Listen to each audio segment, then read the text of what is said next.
নবী সাল্লাল্লাহু আলাইহি ওয়াসাল্লাম ফিলিস্তিন নিয়ে 10টি ভবিষ্যৎবাণী করেছেন। আল্লাহর নবী বলেন, লা তাযালু তাইফাতুম মিন উম্মতি কাতিলুনা আলাল হক কায়রিনা ইয়াওমাল কিয়ামা। প্রিয় নবী সাল্লাল্লাহু আলাইহি ওয়াসাল্লাম বলেন, আমার উম্মতের একটি দল কিয়ামত পর্যন্ত তারা হকের উপরে প্রতিষ্ঠিত থাকবে এবং তারা হকের উপরে প্রতিষ্ঠিত থেকে তারা লড়াই করে যাবে।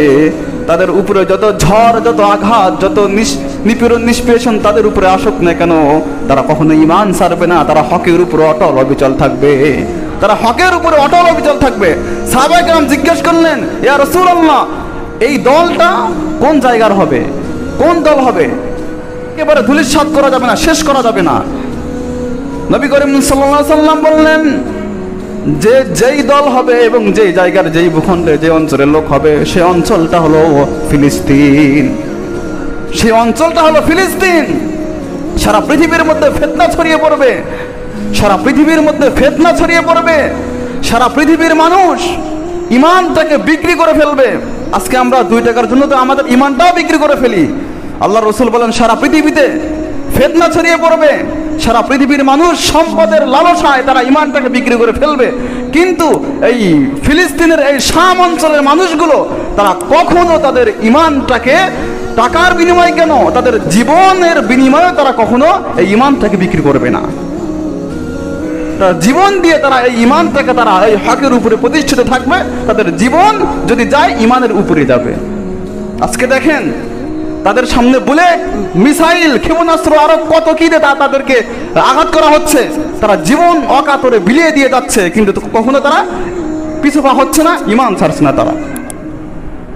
আল্লাহ রাসূল বলেছেন যে সেই অঞ্চলের মানুষ হলো শাম, অর্থাৎ ফিলিস্তিনের অঞ্চলের মানুষ, যারা কিয়ামত পর্যন্ত তারা ঈমানের উপরে অটল অবিচল থাকবে। আল্লাহু আকবার। আল্লাহর নবী সাল্লাল্লাহু আলাইহি ওয়াসাল্লাম ফিলিস্তিন সম্পর্কে দ্বিতীয় ভবিষ্যৎবাণী করেছিলেন।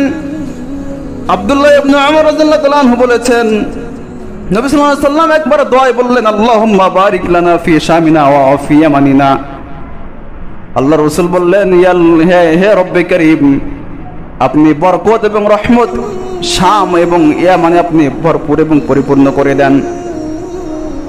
ফিলিস্তিন এবং ইয়ামানে আপনি বরকত এবং প্রাচুর্য দিয়ে পরিপূর্ণ করে দেন। সাহাবায়ে কেরাম আল্লাহর রাসূলকে বললেন, ও ফি নাজদ ইয়া রাসূলুল্লাহ, হে রাসূল, আমাদের নজদ অঞ্চলের জন্য আপনি দোয়া করুন। আল্লাহর রাসূল দ্বিতীয়বার বললেন, আল্লাহুম্মা বারিক লানা ফি শামিনা ওয়া ফি ইয়ামানিনা। ইয়া আল্লাহ, আপনার বরকত এবং রহমত আপনি ফিলিস্তিন এবং ইয়ামান অঞ্চলে ভরপুর করে দেন। সাহাবায়ে কেরাম দ্বিতীয়বার বললেন, ও ফি নাজদিনা ইয়া রাসূলুল্লাহ, আপনি আমাদের নজদ অঞ্চলের জন্য দোয়া করুন। আল্লাহ রাসূল বললেন, ইয়া আল্লাহ, আপনি শাম এবং ইয়ামানে বরকত এবং প্রাচুর্য দিয়ে ভরপুর করে দেন।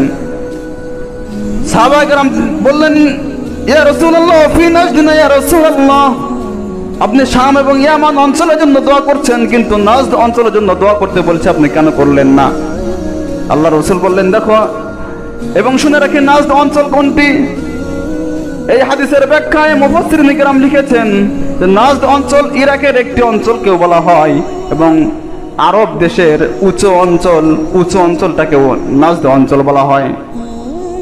এবার আল্লাহ রাসূল বললেন, দেখো আরব সহ সারা বিশ্বের মধ্যে এমন এক সময় আসবে, ভূমিকম্পের কারণে দেশগুলো ধ্বংস হয়ে যাবে, অগ্নিকুণ্ড দিয়ে দেশগুলো ধ্বংস হয়ে যাবে এবং ফিতনা দিয়ে দেশগুলো, মানুষের ঈমান নষ্ট হয়ে যাবে, ঈমান হরণ হয়ে যাবে, ঈমান নিয়ে তারা টিকে থাকতে পারবে না।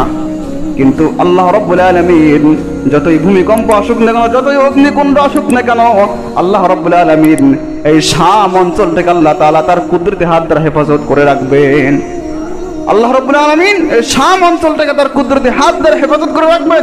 সেখানে ফিতনা, ভূমিকম্প, অগ্নিকুণ্ড কিছুই স্পর্শ করতে পারবে না।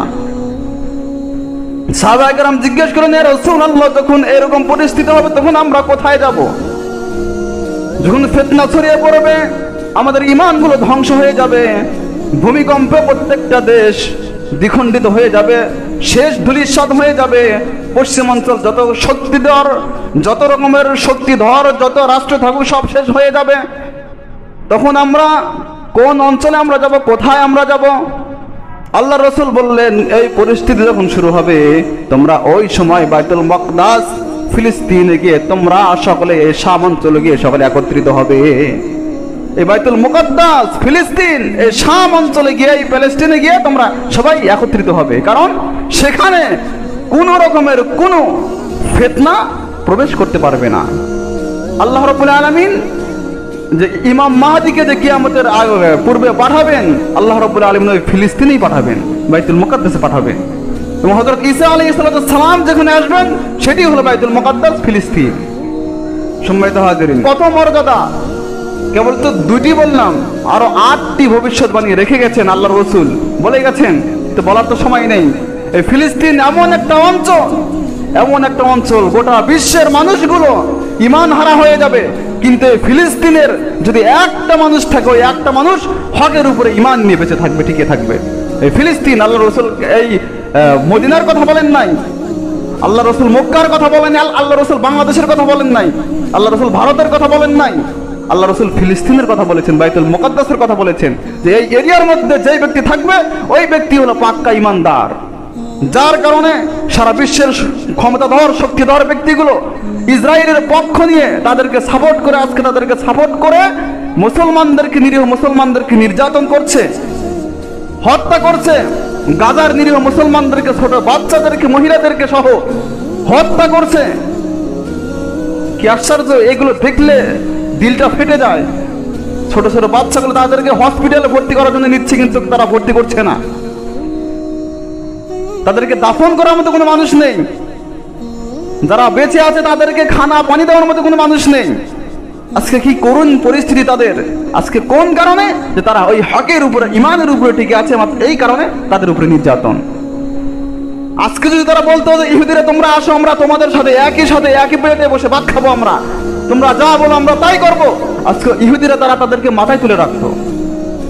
কিন্তু তারা বাতিলের সাথে তারা আপোষহীন, তারা আপোষ করেন নাই। আজকে সেজন্য অসংখ্য অগণিত রক্ত ঝরছে ফিলিস্তিনে।